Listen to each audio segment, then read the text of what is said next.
DeSantis wished America a happy MLK Day while misquoting the civil rights leader, all the while blocking an advanced placement course on African American studies.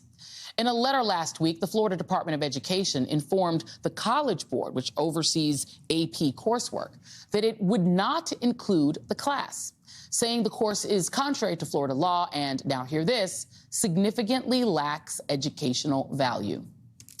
Significantly lacks educational value. What was that part again about the Reverend Dr. Martin Luther King Jr.? The letter didn't cite which law the course violated, but they clearly meant the subtly titled Stop Woke Act. The law is aimed at eradicating the teaching of history, gender identity, and sexual orientation in favor of curriculum that centers and lionizes people who look like Ron DeSantis. Just take a look at what AP courses are deemed educationally valuable in the state of Florida, per the book banning wannabe president. European history, of course, along with courses on the history and language of Italy, where DeSantis' family hails from, Germany, and Japan, which happen to be the Axis countries the U.S. fought during World War II. Now, whether Ron would consider fascist Italy to have been a bad guy in that war, well, that's up for debate. Joining me now is Jelani Cobb, Dean of Columbia Journalism School and staff writer for The New Yorker, and Steve Gallen, Dr. Steve Gallen, District 1 school board member for Miami-Dade County Schools. Dr. Gallen, I do want to start with you first, because the sort of context in which Ron DeSantis is deeming African-American studies to be without educational value is taking place in a state where the white population of the students in public school is 36%.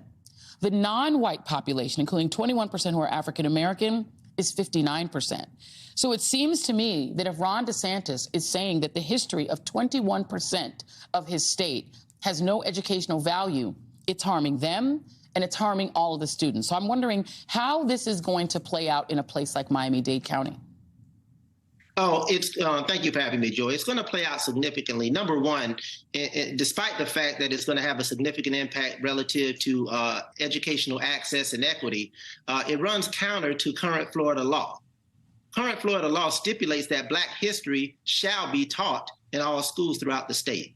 The history of slavery, history of the Middle Passage, the history of the civilization of Africa from Egypt, the abolitionist movement, the civil rights movement, and the contributions that African Americans have made to this country. That is stipulated in Florida law. So to the extent that you have a segment of students that are going to be denied access through the advanced placement course, which has a significant economic impact because students who take that course earn that credit counts toward college credit. So that's a significant economic impact that it would have on the students. So yes, it's going to be pervasive, but more importantly, I think it really speaks to this issue of the level of ambiguity as to why.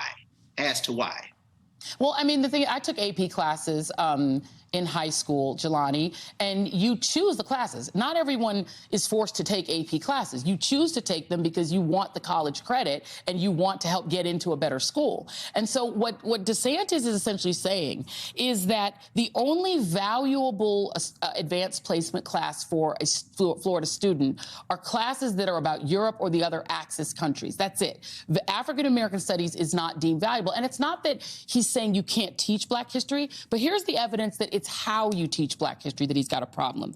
DeSantis, when he was a high school history teacher, this is the quote from one of his former students. He was a high school history teacher at a private school in Georgia. "Mr. DeSantis was mean to me and hostile toward me," said Ms. Pompey, who graduated in 2003. "Not aggressively, but passively because I was Black." She recalled DeSantis teaching, this is the important part, Civil War history in a way that sounded to her like an attempt to justify slavery. So when I add that to the fact that he's going after the National Hockey League because they dare to recruit non-Black people, essentially saying you may recruit white people and continue to keep a very white league white, but you may not try to recruit minorities. You know, I'm not saying Ron DeSantis is racist, but to quote Andrew Gillum, I think the racists might think he's racist. Sure.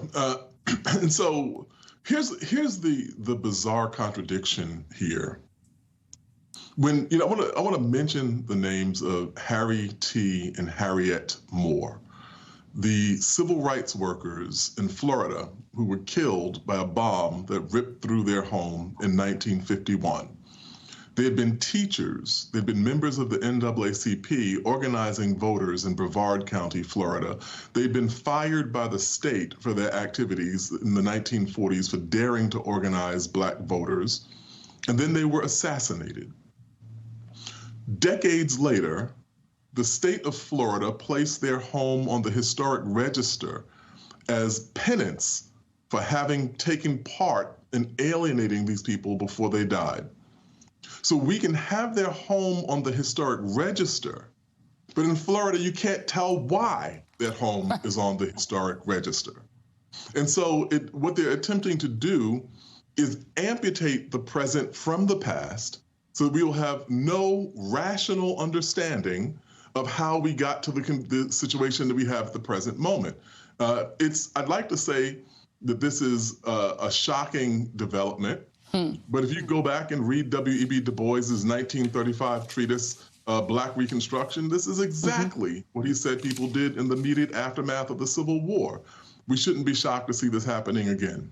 Yeah, it's the Daughters of the American Revolution, the pro-Confederate groups who insisted that we can only teach the history of slavery as happy slaves, good slave masters. If you're doing that, I promise you an AP class that taught that slavery was good, because it seemed, at least per his former students, Dr. Gallen, that he wanted to teach history of slavery as sort of gallant slave owners who were kind to their happy slaves. He's cool with that. And if the AP course said that, he'd be fine with it. I also think that you've seen the revelation of what this is really about. A guy named Stanley Kurtz claims he read the story, that he read the curriculum. And he said the larger danger here is that these courses, if they're approved, will see the College Board devise AP courses in women's studies, gender studies, transgender studies, Latino studies, environmental studies, a full panoply of polarized studies that have balkanized and politicized higher education.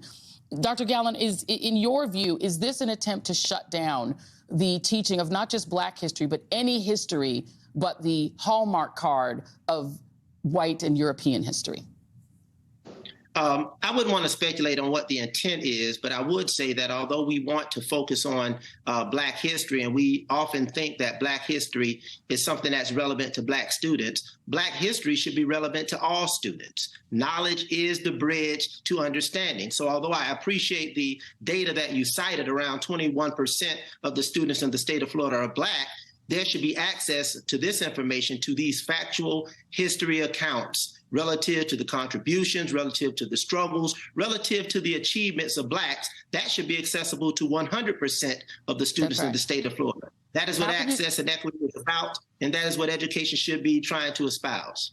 Amen. We are not Europe.